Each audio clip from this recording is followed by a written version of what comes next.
Hello everyone, स्वागत है आप सभी को हमारे यूट्यूब चैनल स्टडी की 98 में। दोस्तों, आज की इस क्लास में हम लोग पढ़ने वाले हैं बिहार फायरमैन टॉप 25 प्रश्नों का डिस्कस करेंगे, जो कि आपके एग्जाम पॉइंट ऑफ व्यू से काफी महत्वपूर्ण होंगे। इसके अलावा मैंने आपको पहले भी पढ़ा करके रखा है, तो प्ले लिस्ट जाकर के आप विजिट कर सकते हो। इसके अलावा यहाँ पर इसका जो क्लास आपका कंटिन्यू कर दिया जाएगा, ठीक है, जिसमें आज हम कवर करेंगे जीके, जिसमें हिंदी के प्रश्नों का डिस्कस करेंगे। तो पूरी वीडियो के एंड तक बने रहिए और पूरी वीडियो को ध्यान से देखते रहिए। आज के इस क्लास का पीडीएफ वीडियो के डिस्क्रिप्शन में टेलीग्राम का लिंक डाला हुआ है, तो वहाँ जाकर आप टेलीग्राम से जुड़ी वहाँ पर इसका आपको पीडीएफ प्रोवाइड करवा दिया जाएगा, तो वहाँ पर जाकर आप पीडीएफ को ले सकते हो। कुछ लोग पूछ रहे थे एग्जाम डेट के बारे में, तो देखिए इसके लिए मैंने आपको वीडियो बना करके प्रोवाइड किया था कि इसका एग्जाम जो है ये आपका दिसंबर में लगभग इसका एग्जाम जो आपका लिया जाएगा, ठीक है। इसके अलावा किसी भी प्रकार का लेटेस्ट इन्फॉर्मेशन के लिए आप हमारे चैनल को सब्सक्राइब कर सकते हैं। एक्टिव अनुज जैसे आप यूट्यूब पर सर्च करोगे तो ये आपका चैनल आ जाएगा। एक्टिव ANUJ आपको सर्च करना है, ये आपका यूट्यूब पर एक चैनल आएगा जिसको कि आपको सब्सक्राइब कर लेना। किसी प्रकार का लेटेस्ट इन्फॉर्मेशन आता है, चाहे वो जॉब से रिलेटेड हो, चाहे आपका वैकेंसी से रिलेटेड, चाहे एग्जाम डेट से आपका रिलेटेड हो, तो वहाँ पर आपको सबसे पहले अपडेट दिया जाएगा। ये चैनल नया है, यहाँ पर जाकर के आप सब्सक्राइब कर दोगे, ठीक है। और मुझे पूरा उम्मीद है कि आप लोग जरूर सब्सक्राइब कीजिए, मैंने फायरमैन से रिलेटेड आपको बहुत पढ़ा करके रखा है। वहाँ पर इसका अपडेट भी आपको दिया जाएगा, लेटेस्ट अपडेट किसी प्रकार का अपडेट आता है तो, ठीक है। तो वहाँ जाकर के आप इसको सब्सक्राइब कर सकते हो, इससे जुड़ सकते हो, ठीक है। सब्सक्राइब करने से हमको ना तो करोड़ों मिल जाता है और ना ही तो आपका जो है कुछ कट जाता है, ठीक है। तो वहाँ पर जाकर के मुझे पूरा उम्मीद है कि आप लोग जरूर उस चैनल को सब्सक्राइब करोगे, ठीक है। तो चलिए आज के इस क्लास को हम लोग शुरू करते हैं और चीज़ों को समझते हैं। बिहार फायरमैन के लिए हम टॉप 25 प्रश्नों का डिस्कस करेंगे, जो कि आपके एग्जाम पॉइंट ऑफ व्यू से काफी महत्वपूर्ण है। सारा प्रश्न मैंने सिलेक्टेड लिया जो कि आपके बिहार फायरमैन के एग्जाम में पूछा जा सकता है, ठीक है। तो चलिए शुरू करते हैं आज की इस क्लास को और चीज़ों को समझते हैं। तो यहाँ पर देख सकते हैं एक नंबर में जो प्रश्न, दूसरी चीज़ें जो भी चैनल पर पहली बार है चैनल को सब्सक्राइब करके बेल आइकन को प्रेस करना, चूंकि जब भी मैं वीडियो अपलोड करूँगा तब तक नोटिफिकेशन जाएगा। और यहाँ पर बिहार फायरमैन का आपको प्रिपरेशन जो कराया जा रहा है, यहाँ पर स्पेशल प्रिपरेशन यहाँ पर आपको कराया जा रहा है, सिर्फ बिहार फायरमैन का भी, ठीक है। तो यहाँ पर अगर हम बात करें तो एक नंबर में यहाँ पर जो पूछा जा रहा है क्वेश्चन में, निम्नलिखित में से कौन सा रबड़ के वल्कनाइजेशन में प्रयोग किया जाता है, ये आपको यहाँ पर पूछा जा रहा है। तो देखिए फ्रेंड्स, अगर हम यहाँ पर बात करें कि रबड़ के जो वल्कनाइजेशन में जो प्रयोग किया जाता है, वल्कनाइजेशन में क्या होता है कि रबड़ का जो निर्माण किया जाता है वल्कनाइजेशन में, उसमें आपका सल्फर को मिलाया जाता है। सल्फर को इसलिए मिलाया जाता है क्योंकि रबड़ वहाँ पर क्या हो जाता है कि कठोर हो जाते हैं, और रबड़ को कठोर करने के लिए इस प्रश्न को डायरेक्ट भी एक बार पूछा गया था कि रबड़ को कठोर बनाने के लिए उसमें क्या मिलाया जाता है। तो याद रखिए इसमें आपका सल्फर को मिलाया जाता है, जो कि आपको रिपीटेड प्रश्न या प्रीवियस ईयर में भी आपका पूछा हुआ था। मैंने आपको बता दिया कि सारा प्रश्न आपका सिलेक्टेड होगा जो कि आपका पूछा गया है और जो कि आपको पूछे जाएंगे, ठीक है। तो यहाँ पर अगर हम बात करें करेक्ट आंसर की, तो ये आपका हो जाएगा सल्फर, जो कि ऑप्शन नंबर यहाँ पर आपको सी में दिया हुआ। Correct answer option number C यहाँ पर आपका करेक्ट हो जाएगा। नेक्स्ट क्वेश्चन आगे बढ़ते हैं। नेक्स्ट यहाँ पर आपको पूछा जा रहा है 2 नंबर में, आंख के किस भाग पर वस्तु का प्रतिबिंब बनता है, ये आपको यहाँ पर पूछा जा रहा है। और यहाँ पर आपको ये चीज़ों को याद रखना है कि ये जो आपका वल्कनाइजेशन जो होता है और ये जो सल्फर को जो मिलाया जाता है, इसे वल्कनाइजेशन के कारण से जो रबड़ को बनाया जाता है, इसमें क्या बनता है, तो इसमें आपका हार्ड रबड़ जो होता है ये आपका हार्ड हो जाता है। याद रखिएगा कि रबड़ आपका हार्ड हो जाता है। इसका जो प्रयोग जो किया जाता है इस रबड़ का दस्ताना बनाने में किया जाता है। इसके अलावा अगर हम बात करें तो रबड़ बैंड बनाने में भी किया जाता है। इतने चीजों को आपको यहाँ से याद रखना है। नेक्स्ट क्वेश्चन आगे बढ़ते हैं। नेक्स्ट हम लोग को पूछा जा रहा है आंख के किस भाग पर वस्तु का प्रतिबिंब बनता है, ये आपको यहाँ पर पूछा जा रहा है। तो देखिए अगर हम बात करें कि आंख के किस भाग पर, ज्यादातर जो अगर आप क्वेश्चन पढ़े होंगे तो वहाँ पर आपको मिला होगा कि ये जो आपका आंख के जो प्रतिबिंब बनता है आंख पर, ये कहाँ पर बनता है, तो ये आपका रेटिना पर बनता है। यही आपने पढ़ा होगा कहाँ पर बनता है, रेटिना पर। लेकिन यहाँ पर आपको रेटिना नहीं दिया रहा, ठीक है। रेटिना का मतलब क्या होता है, आपका दृष्टि पटल होता है। Correct answer option number D यहाँ पर आपका करेक्ट हो जाएगा कि आंख के किस भाग पर वस्तु का प्रतिबिंब बनता है, तो आपका दृष्टि पटल पर बनता है। तो correct answer option number D यहाँ पर आपका करेक्ट हो जाएगा। नेक्स्ट क्वेश्चन आगे बढ़ते हैं। नेक्स्ट हम लोग को पूछा जा रहा है कास्टिक सोडा का रासायनिक नाम क्या है, ये आपको यहाँ पर पूछा जा रहा है। देखिए कास्टिक सोडा के अगर हम लोग सूत्र की बात करें तो इसका जो फॉर्मूला होता है ये आपका होता है NaOH, जिसको हम लोग क्या बोलते हैं, सोडियम हाइड्रोक्साइड बोलते हैं। इसी को हम लोग क्या बोलते हैं, कास्टिक सोडा बोलते हैं। तो इसका करेक्ट आंसर की बात करें तो आपका हो जाएगा ऑप्शन नंबर सी, जिसमें आपको सोडियम हाइड्रोक्साइड यहाँ पर आपको दिया हुआ है। नेक्स्ट क्वेश्चन आगे बढ़ते हैं। नेक्स्ट यहाँ पर आपको पूछा जा रहा है कि डिप्लोपिया नामक बीमारी मानव के किस अंग से संबंधित है, ये आपको यहाँ पर पूछा जा रहा है। तो यहाँ पर अगर हम बात करें तो डिप्लोपिया जो संबंधित है ये आपके आंख से संबंधित है। Correct answer option number C यहाँ पर आपका करेक्ट हो जाएगा। नेक्स्ट क्वेश्चन आगे बढ़ते हैं। नेक्स्ट हम लोग को पूछा जा रहा है स्याही बनाने में कौन सा अम्ल काम में लाया जाता है, ये आपको यहाँ पर पूछा जा रहा है। तो यहाँ पर अगर हम लोग बात करें तो देखिए स्याही बनाने में जो प्रयोग में लाया जाता है इसमें आपका फ्यूमेरिक अम्ल को लाया जाता है। ये VBI क्वेश्चन आपका पूछा हुआ प्रीवियस ईयर में, ठीक है। तो इसको भी आपको यहाँ पर याद रखना है। Correct answer option number D यहाँ पर आपका करेक्ट हो जाएगा। सारा प्रश्न आपका सिलेक्टेड है, इसलिए आपको PDF को लेकर के रीड करते रहना जब तक आपका बिहार फायरमैन का एग्जाम नहीं हो जाता। इसलिए मैं यहाँ पर सिर्फ आपको बिहार फायरमैन का प्रिपरेशन इसलिए करा रहा है ताकि आपका कंटिन्यूटी रेगुलरिटी जो है ये आपका बरकरार रहे, ताकि आपका रिजल्ट हो सके और अच्छा से आप प्रिपरेशन कर सको। तो यहाँ पर आपका correct answer option number D यहाँ पर आपका करेक्ट हो जाएगा। नेक्स्ट क्वेश्चन आगे बढ़ते हैं। नेक्स्ट हम लोग को पूछा जा रहा है किसी निकाय को एक समान वृत्तीय गति में लगाने वाले आवश्यक नियत बल को क्या कहते हैं, ये आपको यहाँ पर पूछा जा रहा है। तो देखिए कहने का मतलब है कि ये मान लेते हैं कि आपका मौत कुआं है, जिसमें कि वृत्तीय गति में आपका क्या होता है कि बाइक को ड्राइव किया जाता है। इसमें जब ड्राइव किया जाता है तो इसमें आपको यहाँ पर बताना कि कौन सा फोर्स यहाँ पर आपका कार्य करता है, ये चीज़ों को यहाँ पर आपको बताना। इसके बारे में मैंने आपको पहले भी बताया था कि अगर वृत्त से संबंधित अगर पूछ देगा कि वृत्तीय पथ में कौन सा गति लगता है, तो यहाँ पर याद रखिए अभिकेंद्रीय बल लगता है, क्योंकि उसमें क्या होता है कि केंद्र की ओर बल लगता है। लेकिन वही अगर हम बात करें तो पूछा जाता है कि दूध को जब मत करके क्रीम निकाला जाता है, इसमें किस फोर्स का कार्य किया जाता है, तो इसमें जो फोर्स लगता है इसमें आपका अपकेंद्रीय बल लगता है। दो देखिए क्या होता है, इसमें ज़्यादातर कन्फ्यूजन होता है। अपकेंद्रीय बल जो होता है एक होता है अभिकेंद्रीय, दूसरा होता है अपकेंद्रीय। अपकेंद्रीय बल क्या होता है कि केंद्र के बाहर लगेगा तो अपकेंद्रीय, और केंद्र के भीतर लगेगा तो अभिकेंद्रीय। तो यहाँ पर जो पूछा है वृत्तीय गति के बारे में पूछा जाता है, तो वृत्तीय गति में क्या होता है कि अभिकेंद्रीय बल लगता है, यानी केंद्र के भीतर की ओर लगता है। तो यहाँ पर आपका correct answer option number B यहाँ पर आपका करेक्ट हो जाएगा। नेक्स्ट क्वेश्चन आगे बढ़ते हैं। नेक्स्ट हम लोग को पूछा जा रहा है सर्वोच्च न्यायालय के न्यायाधीश के रूप में नियुक्त के रूप में योग्य होने के लिए एक व्यक्ति को उच्च न्यायालय में 10 वर्ष की न्यूनतम अवधि का कार्य अनुभव होना चाहिए। तो बताइए कि सर्वोच्च न्यायालय का अगर कोई व्यक्ति न्यायाधीश बनना चाहता है तो उसका कितने दिनों का एक्सपीरियंस होना चाहिए, ये आपको यहाँ पर पूछा जा रहा है। तो इसमें अगर हम बात करें तो इसमें 10 वर्ष का आपका एक्सपीरियंस होना चाहिए। Correct answer option number B यहाँ पर आपका करेक्ट हो जाएगा। इसके अलावा अगर हम बात करें तो पूछा जाता है न्यायाधीश की नियुक्ति किसके द्वारा किया जाता है, तो याद रखिएगा कि आपका राष्ट्रपति के द्वारा न्यायाधीश की नियुक्ति किया जाता है। किसके द्वारा, तो राष्ट्रपति के द्वारा किया जाता है। इसके अलावा अगर हम बात करें तो प्राइम मिनिस्टर की जो नियुक्ति किया जाता है, प्रधानमंत्री की, ये भी आपका राष्ट्रपति के द्वारा किया जाता है। लेकिन राज्यपाल की अगर हम बात करें तो राज्यपाल की जो नियुक्ति राज्यपाल का भी नियुक्ति राष्ट्रपति के द्वारा किया जाता है। लेकिन अगर हम बात करें कि सीएम की जो नियुक्ति किया जाता है, चीफ मिनिस्टर का, ये किसके द्वारा किया जाता है, तो ये आपका राज्यपाल के द्वारा किया जाता है। इतने चीजों को याद रखिए। Correct answer option number B यहाँ पर आपका करेक्ट हो जाएगा। और राष्ट्रपति बनने का जो उम्र सीमा है ये कितना थी, आपका 35 वर्ष है। जबकि प्रधानमंत्री बनने की अगर हम बात करें तो ये आपका 25 वर्ष है। नेक्स्ट क्वेश्चन आगे बढ़ते हैं।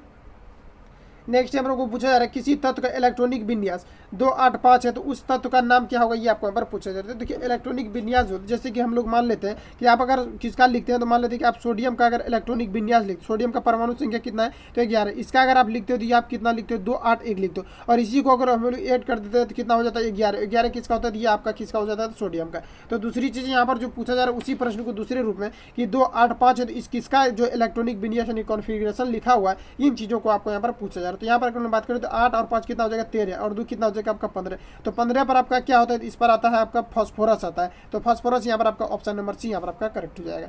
नेक्स्ट क्वेश्चन आगे बढ़ते हैं। नेक्स्ट हम लोग को पूछा जा रहा है बर्फ पानी पर इसलिए तैरती है क्योंकि, तो बताइए कि बर्फ जो होता है ये पानी में नहीं डूबती है। बर्फ क्या होता है कि बर्फ के जो होते हैं ये आपका क्या होता है कि पानी के ऊपर ये तैरता है। तो ये किस गुण के कारण से तैरते हैं, ये आपको यहाँ पर पूछा जाता है। देखिए बर्फ का जो घनत्व होता है ये पानी के अपेक्षाकृत कम होता है, ठीक है, जिसके कारण से ये क्या होता है कि पानी के तल पर ये आ जाता है। क्योंकि बर्फ में क्या होता है कि उसके अणुओं के बीच जो होता है ना रिक्त स्थान पाए जाते हैं। रिक्त स्थान पाए जाते हैं तो वहाँ पर क्या होता है कि उसका घनत्व जो होता है, डेंसिटी, ये आपका कम हो जाता है जल के रिस्पेक्ट में, जिसके कारण से ये क्या होता है कि जल के ऊपर तैरने लगते हैं। तो यहाँ पर करेक्ट आंसर की बात करें तो ऑप्शन ए में दिया हुआ यहाँ पर आपको बर्फ ठोस होती है और पानी जबकि तरल, तो ये आपका यहाँ पर गलत हो जाएगा। क्योंकि ये आपका देखिए ये आपका कंडीशन यहाँ पर बन सकता है, ये आपका कंडीशन गलत हो जाएगा। इसलिए हो जाएगा क्योंकि बर्फ के बारे में कहा जा रहा है कि ठोस है। जब ठोस है तो उसको पानी में डूब जाना चाहिए, जबकि पानी क्या एक प्रकार का आपका द्रव है तो डूब जाना चाहिए। तो ये आपका यहाँ पर गलत हो जाएगा। दूसरा ऑप्शन को यहाँ पर पढ़ते हैं तो बर्फ का घनत्व तो पानी की अपेक्षाकृत कम होता है, तो इसलिए यहाँ पर आपका correct answer option number B यहाँ पर आपका करेक्ट हो जाएगा। नेक्स्ट क्वेश्चन आगे बढ़ते हैं। नेक्स्ट हम लोग को पूछा जा रहा है समुद्र में डूबी वस्तु का पता लगाने के लिए किस यंत्र का प्रयोग किया जाता है, ये आपको यहाँ पर पूछा जा रहा है। तो समुद्र में जब वस्तु को डूब जाता है किसी भी प्रकार का नाव, चाहे वो हवाई जहाज नहीं बल्कि पानी वाला जब जहाज आपका डूब जाता है तो उसका जो पता लगाने के लिए जो प्रयोग में लाया जाता है इसमें सोनार का लगाया जाता है।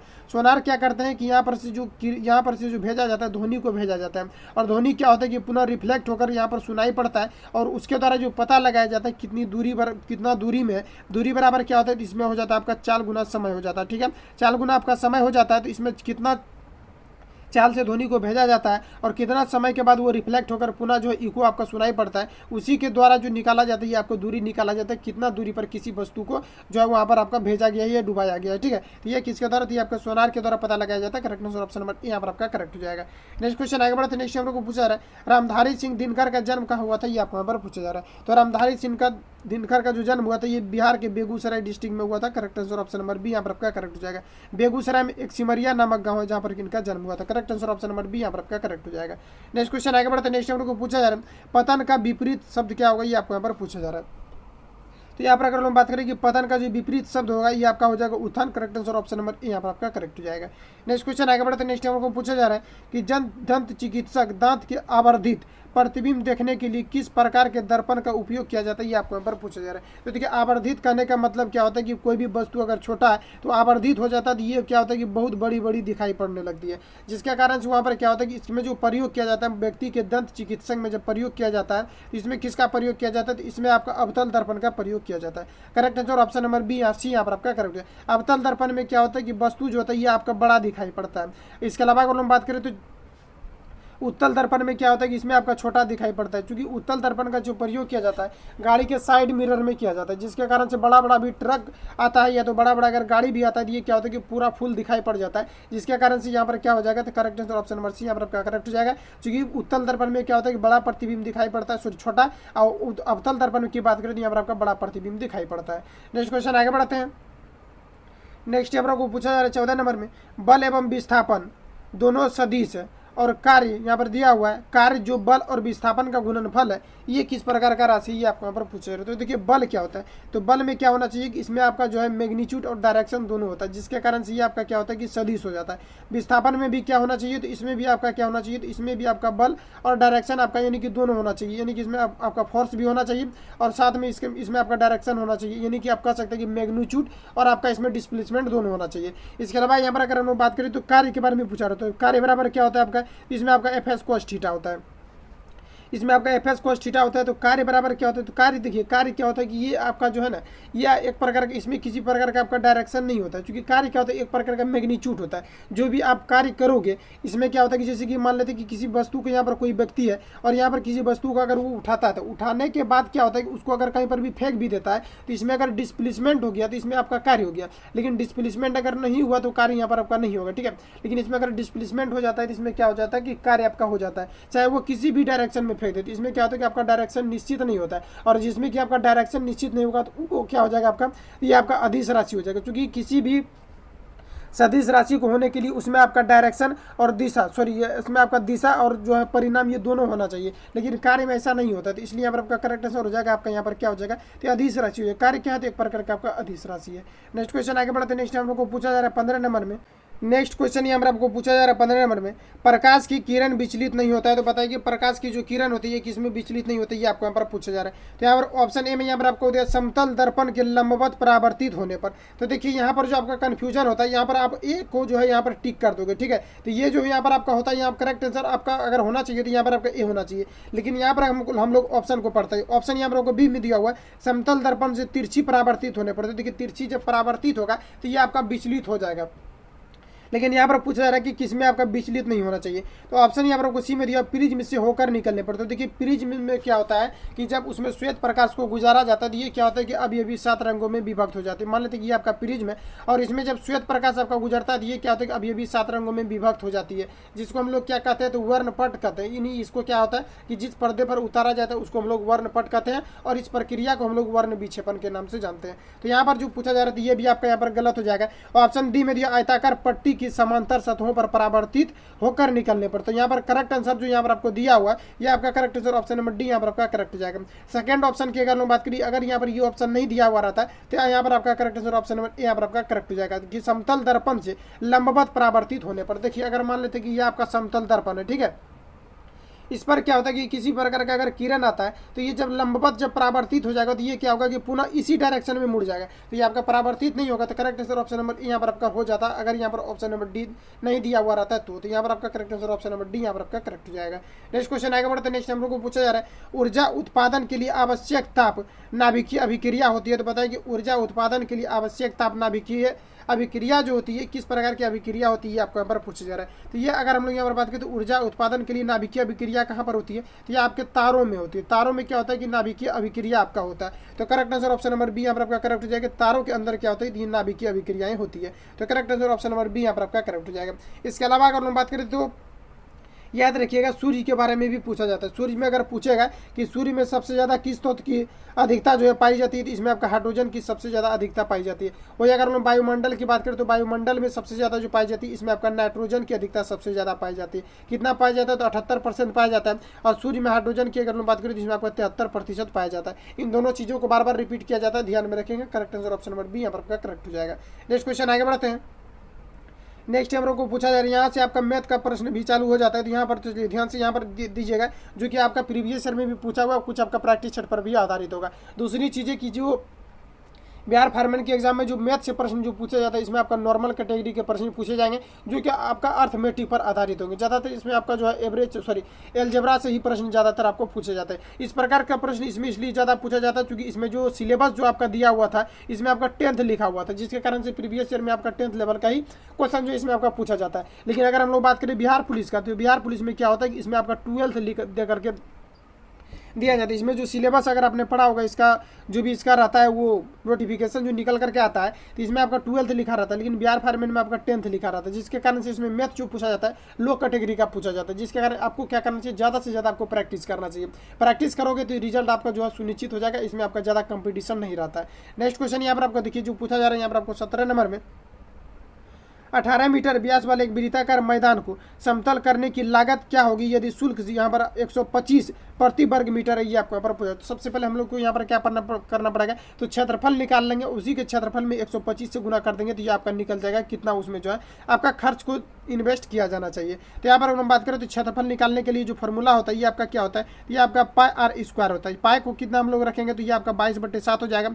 आर को कितना रखना है, तो इसको कितना रखना है, तो यहाँ पर जो व्यास दिया हुआ है, यहाँ पर आपको डायमीटर दिया हुआ है, और डायमीटर कितना यहाँ पर आपको दिया हुआ, तो 28 मीटर दिया हुआ। तो इसको क्या करेंगे, तो त्रिज्या में कन्वर्ट करेंगे रेडियस में, तो ये आपका कितना हो जाएगा, तो ये आपका हो जाएगा 14। ठीक है, तो 14 गुना यहाँ पर आपका 14 हो जाएगा। और इसमें जो खर्च लग रहा है प्रति वर्ग मीटर कितना लग रहा है, 125, तो 125 से गुना कर दीजिए, ये आपका डायरेक्ट हो जाएगा। तो यहाँ पर दो, इसको 7 से काटेंगे तो 2 बार में कट जाएगा। इसको अगर आप गुना कीजिएगा तो ये आपका कितना हो जाएगा, तो ये आपका 77,000 हो जाएगा। ठीक है, 77,000 रुपया हो जाएगा यहाँ पर आपका करेक्ट आंसर, जो कि ऑप्शन नंबर डी में यहाँ पर आपको दिया हुआ है। Correct answer option number D यहाँ पर आपका करेक्ट हो जाएगा।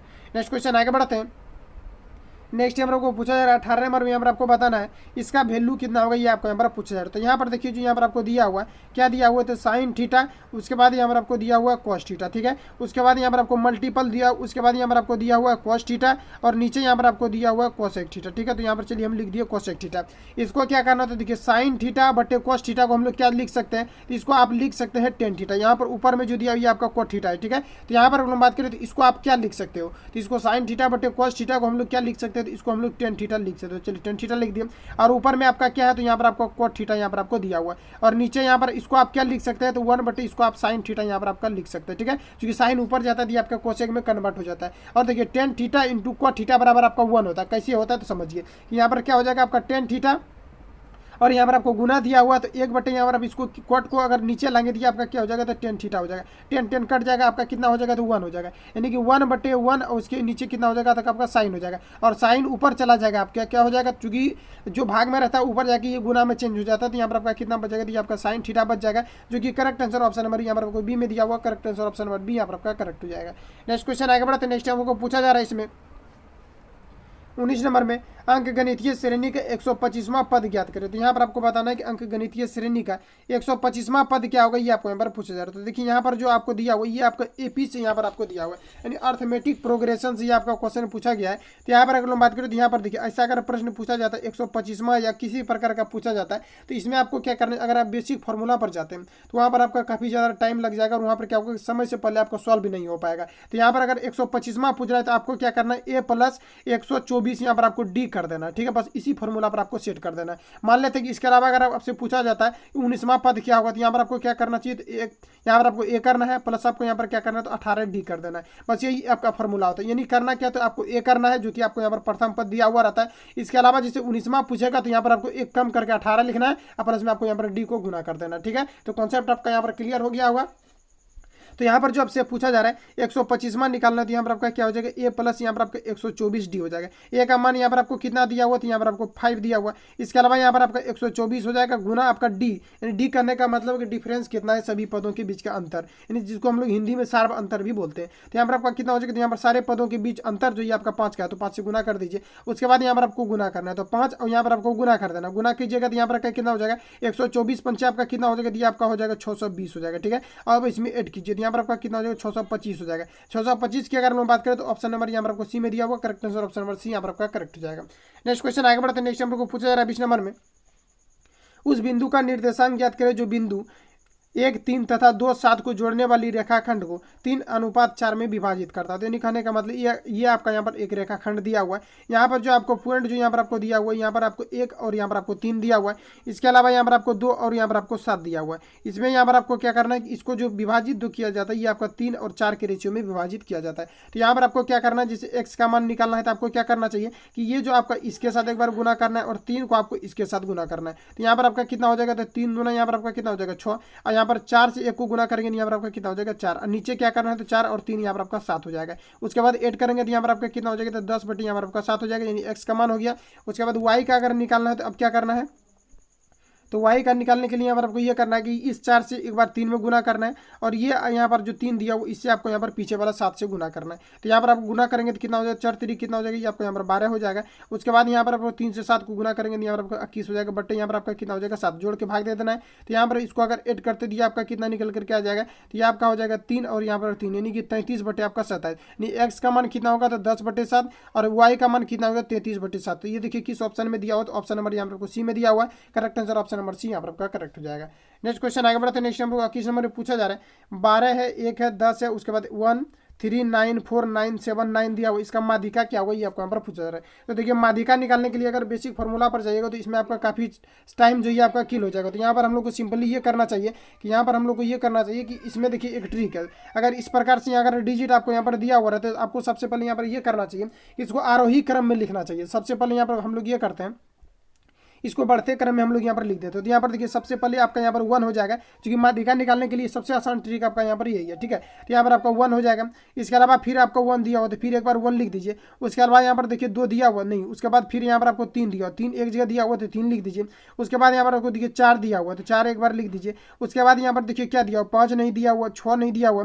इसके अलावा अगर बात करें तो यहाँ पर आपको 7 दिया हुआ, तो यहाँ पर एक बार आपको 7 लिख देना है। उसके बाद यहाँ पर देखिए 8 भी नहीं दिया हुआ। उसके अलावा कितना दिया हुआ तो आपको 9 दिया, 9 कितने बार दिया हुआ तो यहाँ पर देखिए 9 आपको 2 बार दिया हुआ है, तो 2 बार यहाँ पर आपको लिख देना है। 10 यहाँ पर देखिए दिया हुआ तो 10 लिख दीजिए। उसके बाद 11 नहीं दिया हुआ, उसके बाद आपको कितना दिया हुआ तो 12 दिया हुआ। उसके बाद यहाँ पर हम लोग को क्या करना है कि दोनों साइड से बराबर बराबर आपको छटना है। बराबर बराबर छटने के बाद जो आपका शेष बचता है उसमें क्या करना चाहिए कि 2 से डिवाइड कर देना चाहिए। तो इधर से अगर हम लोग छाटते हैं तो 3 को इधर से छाट लेते हैं और 3 इधर से छाट देते हैं। उसके बाद यहाँ पर आपको देखिए कितना बच रहा है, तो यहाँ पर देखिए ये आपका देखिए यहाँ से 1 2 यहाँ पर आपका 3 छट गया, 1 2 यहाँ पर आपका 3 छट गया। ठीक है, तो यहाँ पर आपका यानी कहने का मतलब यहाँ पर आपका कुछ छूट रहा है। ठीक है, क्योंकि यहाँ पर जो छटना चाहिए आपका यहाँ पर देखिए कितना दिया हुआ 1 2 3 4 5 6, उसके बाद 7 8 9 10 यहाँ पर आपको दिया हुआ है। इसके अलावा यहाँ पर अगर हम बात करें तो यहाँ पर देखिए कितना आपका हो रहा है 1 2 3 4 5 6 7 8 9 ही पूर रहा है, तो यानी कुछ इसमें आपका छूट रहा है। ठीक है, तो यहाँ पर देखिए आपका 1 हो गया है।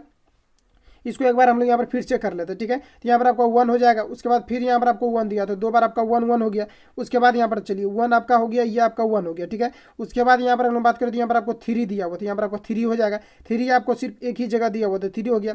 उसके बाद यहाँ पर आपको 4 दिया हुआ, तो चलिए एक बार 4 लिख देते हैं। उसके बाद कहीं पर भी 4 आपका नहीं दिया हुआ, 5 भी आपका नहीं दिया हुआ। उसके बाद 6 भी नहीं दिया, तो एक बार आपका 7 दिया हुआ, तो चलिए 7 लिख देते हैं।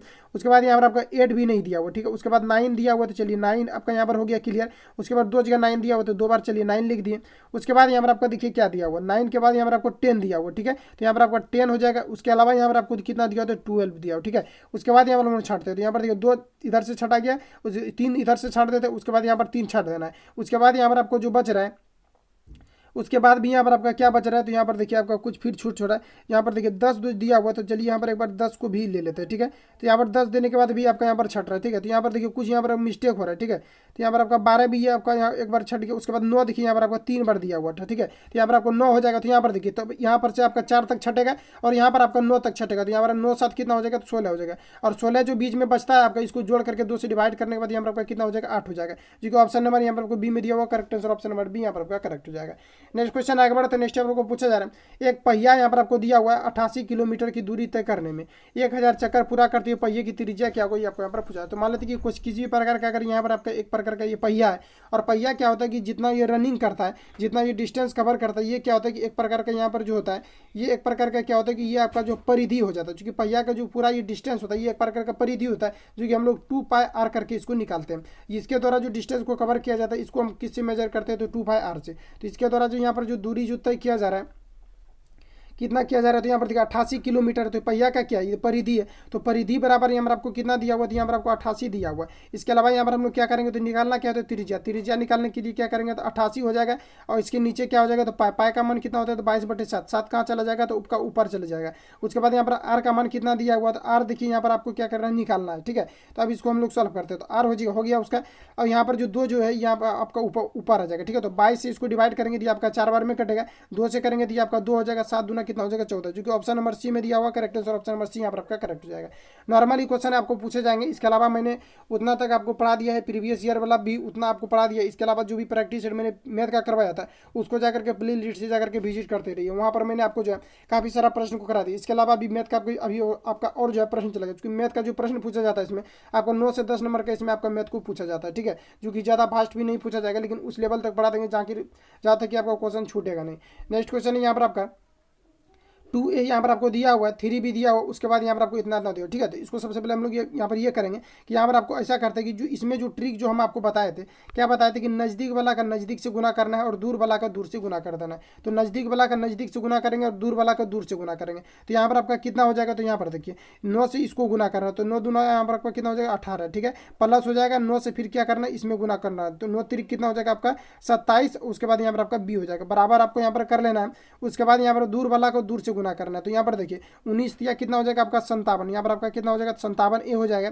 और यहाँ पर माइनस है तो आपका माइनस हो जाएगा। फिर यहाँ पर आपका कितना हो जाएगा, 19 से यहाँ पर गुना हो जाएगा, तो कितना हो जाएगा आपका 38। और यहाँ पर आपका बी हो जाएगा, ठीक है। तो 18 और यहाँ पर आपको क्या करना है, तो इस पर लेकर के 57 को आएंगे, ठीक है। तो चलिए 18 को उस पर लेकर चल जाते हैं। तो यहाँ पर आपका जब 18 प्लस अगर 57 को ऐड करेंगे तो कितना हो जाएगा, तो आपका 15 हो जाएगा। और यहाँ पर आपका 65 ए हो जाएगा, ठीक है। तो बराबर करेंगे और 27 को उस पर लेकर के चला जाएंगे, तो क्या हो जाएगा, तो उधर जाकर आपका माइनस हो जाएगा। चूंकि सॉरी 38 को इस पर लेकर के आना, चूंकि इस बार 18 को लेकर के गए तो 38 को इस पर लेकर के आएंगे तो प्लस हो जाएगा। और इसको जब करेंगे तो यहाँ पर आपका कितना हो जाएगा, तो 39 भी हो जाएगा, ठीक है। अब इसको क्या करना है, तो काटना है। तो चलिए काटते हैं इसको। 13 × 5 = 65 हो जाएगा और 13 × 3 = 39 हो जाएगा। ए बी का रेशियो अगर हम लोग निकालते हैं, रेशियो के बारे में आपसे पूछा जा रहा है, तो रेशियो में क्या होता है कि इसका मान पलट जाता है, यानी क्या हो जाएगा, तो इसका 3 रेशियो आपका यहाँ पर 5 हो जाएगा, ठीक है। तो करेक्ट आंसर आपका 3:5 हो जाएगा, जो कि ऑप्शन नंबर यहाँ पर आपको बी में दिया हुआ है। Correct answer option number B यहाँ पर आपका करेक्ट हो जाएगा। नेक्स्ट क्वेश्चन आगे बढ़ते हैं। नेक्स्ट यहाँ पर आपको पूछा जा रहा है 24 नंबर में कि यहाँ पर आपको दिया हुआ कि 5 संख्याओं का औसत यहाँ पर आपको दिया हुआ 260 है, ठीक है। पहली 2 संख्याओं का औसत यहाँ पर आपको 30 दिया हुआ है और अंतिम 2 संख्याओं का औसत यहाँ पर आपको 70 दिया हुआ, ठीक है। तो यहाँ पर कहने का मतलब कि टोटल 5 संख्या दिया हुआ, जिसका कि टोटल योग की अगर मैं बात करती हूँ यहाँ पर आपको 270 दिया हुआ है। और इसी में क्या है कि 2 संख्याओं का औसत 30 है। जब 2 संख्याओं का औसत 30 दिया हुआ, तो इसका योग निकालने के लिए मैंने आपको बताया था कि योग निकालना है तो उसमें क्या करते हैं कि गुना कर देते हैं। तो 2 संख्या का औसत 30 है, तो 30 दूना आपका यहाँ पर कितना हो जाएगा 60। और अंतिम देखिए 2 संख्याओं का औसत कितना दिया हुआ 70, तो 7 दूना कितना हो जाएगा 140, ठीक है। 7 दूना 140 हो जाएगा। इन दोनों को ऐड कीजिए, तो इन दोनों को ऐड करने के बाद आपका कितना हो जाएगा, तो ये आपका निकल करके 200 हो जाएगा, ठीक है। यानी अंतिम अगर 4 संख्याओं की अगर अब हम लोग यहाँ पर बात करें तो ये आपका कितना हो जाएगा, तो 200 हो जाएगा। और 5 संख्याओं का कितना है, तो 260 है, ठीक है। इन 260 में अगर हम लोग यहाँ पर 200 को माइनस कर देते हैं तो ये आपका कितना निकल जाएगा, तो लास्ट वाला संख्या का आपका वैल्यू निकल जाएगा, जिसमें कि आपका करेक्ट आंसर की बात करें तो आपका 60 हो जाएगा। ऑप्शन नंबर बी यहाँ पर आपका करेक्ट हो जाएगा। नेक्स्ट क्वेश्चन आगे बढ़ते हैं। नेक्स्ट हम लोग को पूछा जा रहा है लास्ट प्रश्न ये आप लोगों के लिए छोड़ रहे हैं, जो कि जिसका कि कमेंट बॉक्स में आपको जो है आंसर बताना है। अगर गलत आंसर आएगा आप लोगों का तो फिर इसको नेक्स्ट वीडियो में कवर करेंगे। तो आपको यहाँ पर बताना है कि मोपला विद्रोह जो हुआ था 1921 में, ये आपका कहाँ पर हुआ था, ये आपको यहाँ पर पूछा जा रहा है। ठीक है, तो इसका अगर लोग बात करें तो ये आपका जो है केरल में हुआ था, लेकिन आपको बताना है कि केरल में कहाँ हुआ था। ठीक है, क्या तेलंगाना, मालाबार, ये मराठा, ये बिंदर्स में हुआ था, ये कहाँ पर हुआ था, ये आपको यहाँ पर कमेंट बॉक्स में कमेंट करना है। ठीक है, तो इतना ही प्रश्न लेकर के आते मिलेंगे नेक्स्ट वीडियो में। वीडियो कैसा लगा ये आप हमें कमेंट बॉक्स में बताएंगे। मिलेंगे नेक्स्ट वीडियो में, तब तक के लिए जय Hind, wish you got best of luck, continuity को रेगुलरिटी को मेंटेन करते रहिएगा। मिलेंगे नेक्स्ट।